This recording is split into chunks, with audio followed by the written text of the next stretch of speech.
Meus irmãos, eu gostaria de meditar com vocês esse texto que está no livro dos Números, conhecido como bênção sacerdotal ou bênção de Araão.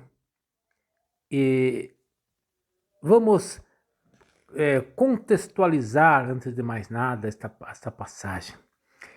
Nós estamos no capítulo que fala do voto de Nazireato. Que vinha a ser esse voto? Era destinado tanto a homens quanto mulheres que se consagravam a Deus de forma total. E eles deixavam o cabelo crescer, não comiam alguns alimentos ligados à uva, bebidas inebriantes, e não tocavam em cadáver. Manter o cabelo longo era um sinal de identificação. A pessoa estava publicamente declarando que ela era consagrada a Deus com esse voto de Nazireato.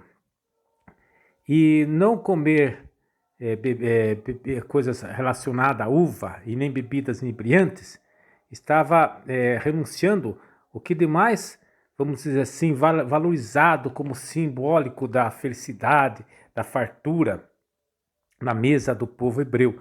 E não tocar em cadáver é se preservar de toda a contaminação. Pois bem, na Bíblia nós vamos encontrar algumas figuras célebres que tinham este voto. Vou lembrar com vocês aqui um exemplo negativo e um exemplo positivo. Exemplo negativo é a figura de Sansão. Vocês conhecem a história de Sansão. Ele não observava com rigor esses votos, era negligente. Por fim, ele acabou tendo os cabelos cortados. E vocês conhecem que foi uma tragédia na vida dele. Foi humilhado e terminou mal os seus dias. E um exemplo positivo é do profeta Samuel. Dizem que até João Batista, pelo que as leituras dos evangelhos relatam, tinha este voto. Se bem que não há essa declaração explícita no evangelho que era um nazireu. Vamos pensar nessa bênção, então. A bênção sai desse contexto. Mas Moisés diz assim que abençoar todos os filhos de Israel com essa bênção. Notem que não é somente essas pessoas que levavam uma vida, vamos dizer assim, bem rigorosa, uma vida de ascese. Não, era destinado a todo o povo de Deus. Os filhos de Israel recebiam esta bênção. Quem dava essa bênção era somente os sacerdotes. Então não era uma reza, vamos assim, domiciliar do povo leigo. Mas vamos passar um pouquinho já, ver com os cristãos como eles entendiam essa bênção. Os cristãos liam essa bênção de uma forma interessante, quando eles identificaram que por 3 vezes é invocado o nome de Javé, que é traduzido como o Senhor. Primeira invocação, o Senhor te abençoe e te guarde. Segunda invocação, o Senhor faça brilhar sobre ti a tua face e se compadeça de ti. E a terceira invocação é o Senhor volte para ti o seu rosto e te dê a sua paz. Claro que os cristãos não podiam ver aí uma alusão da Santíssima Trindade, uma prefiguração da Santíssima Trindade, pois 3 vezes é mencionado o nome do Senhor. Mas se você atentar para as petições que vêm logo após as invocações, são sempre duplas e dá para você relacionar sem forçar a barra com cada uma das pessoas da Trindade. Por exemplo, a primeira, vamos dizer assim, petição diz assim: o Senhor te abençoe e te guarde. Vai relembrar o quê? A primeira pessoa da Trindade, que é o Deus Pai, é o Deus Criador, porque quando Deus cria o mundo, ele dá uma grande bênção, como obra abençoada a criação do mundo. E a segunda petição, o Senhor faça brilhar sobre ti a tua face e se compadeça de ti, facilmente podemos ver a figura de Jesus Cristo, porque Jesus Cristo é a face do Deus invisível. E também é aquele que se compadece da nossa humanidade e morre na cruz por nós. E por fim, a terceira petição: volte para o teu rosto e te dê a paz. Por assim dizer, a paz é o dom do Espírito Santo, que é derramado por nós. Então, de maneira que é possível notar que cada uma dessas petições tem realmente uma relação direta com uma das pessoas da Trindade. Essa leitura cristã não fica só nisso. Vamos ver alguma coisa mais interessante. Moisés desejava muito ver a Deus, mas dizem que Deus disse para Moisés assim: ninguém pode me ver e continuar a estar vivo. Uma vez Deus disse para ele: olha, eu vou dar uma amostra da minha face, mas você só vai me poder ver de costas, vou passar diante de ti. Então eu imaginava assim, que Moisés estava escondido nos rochedos e Deus passou assim de costa na frente dele. Mas depois alguém me explicou, uma explicação que faz mais sentido. Se você pensar bem, você não pode fitar o sol que você queima os olhos. Olha, nós não podemos olhar nem mesmo uma criatura sem ficar cego. Quanto mais o Criador, com sua luz gloriosa, com seu fulgor esplêndido, quem vai poder fitar Deus? E ver ele de costas significa assim: você não pode olhar para o sol, mas você pode dar a costa para o sol e olhar o que o sol ilumina, a obra da criação. Então você pode contemplar no mundo a obra amorosa do Pai Criador.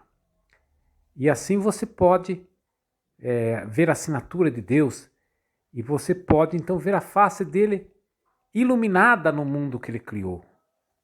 Pois bem, esse sonho, esse desejo de Moisés vai ser cumprido. Sim, na era cristã, quando Deus, Filho, segunda pessoa da Trindade, se encarna no seio de Maria. E aqui eu gostaria de dizer uma afirmação a qual eu não concordo. Muitos dizem que quando o velho Simeão recebeu o menino Jesus nos braços, ele abençoou o menino Jesus com esta bênção, coisa que não é narrada no Evangelho e para mim não faz o menor sentido. A grande sacada do velho Simeão é ele perceber naquela criança o cumprimento desta bênção aqui, que é uma bênção profética. Então o que acontece? A grandeza não está dele ter abençoado, não teria o menor sentido ele ter abençoado Jesus dizendo: a face do Senhor vai resplandecer sobre vós, o Senhor vai voltar sobre vós a sua face. Mas pelo contrário, ele reconhece que Jesus é esta face que brilhou sobre a humanidade.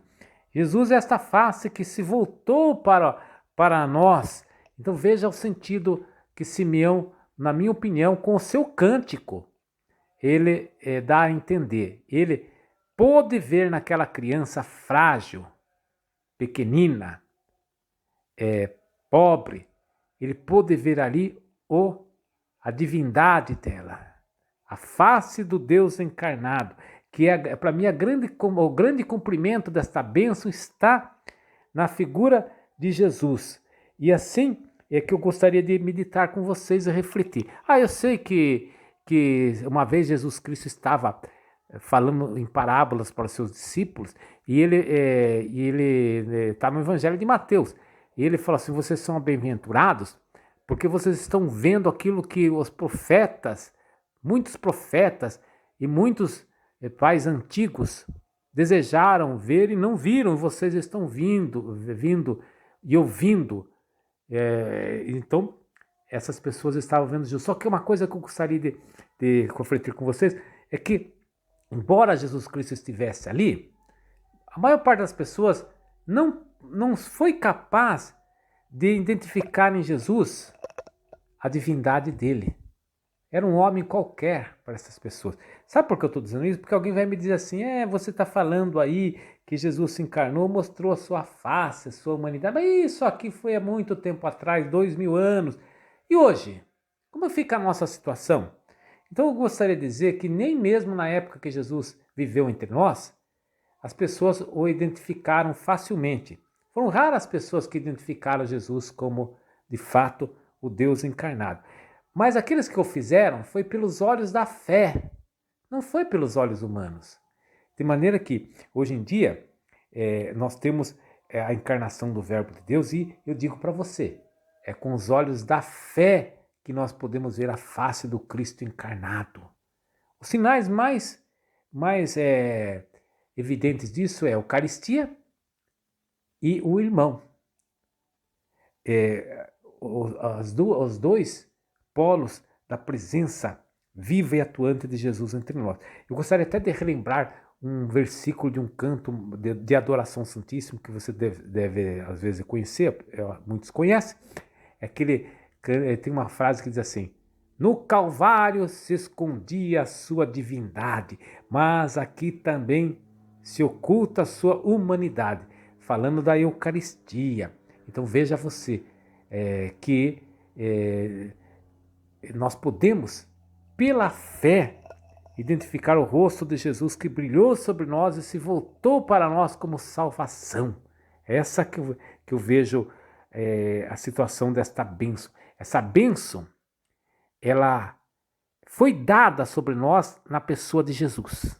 Entenderam? Recebemos essa bênção na pessoa de Jesus.